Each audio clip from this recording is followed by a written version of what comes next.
burya iminsi koko ni mibi ibabaza abakundanye, hanagura ayo marira mwana nkunda tuzabonana.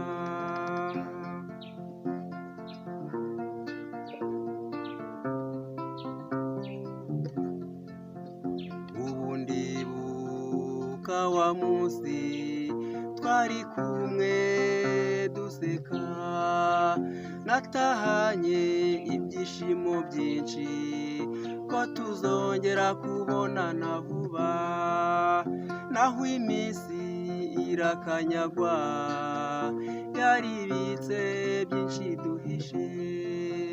Burya iminsi koko ni mibi ibabaza abakundanye, hanagura ayo marira mwana nkunda tuzabonana.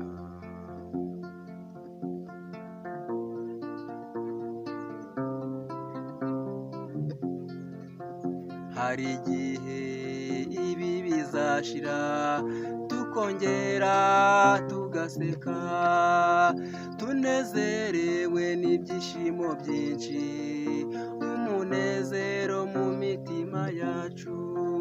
Igihe tuzahura sinzahurwa kukureba, kubera ibiganiro tuzaba dufitanye. Burya iminsi koko ni mibi ibabaza abakundanye, hanagura ayo marira mwana nkunda tuzabonana.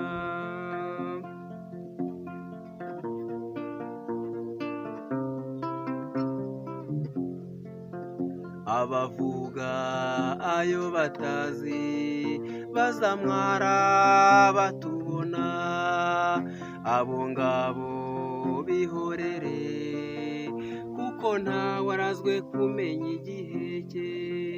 Burya iminsi koko ni mibi ibabaza abakundanye, hanagura ayo marira mwana nkunda tuzabonana.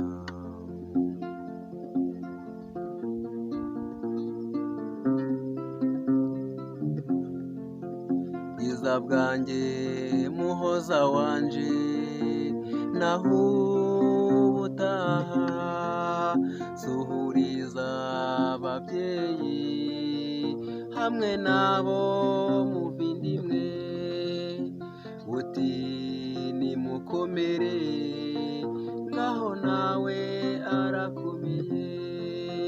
Burya iminsi koko ni mibi ibabaza abakundanye, hanagura ayo marira mwana nkunda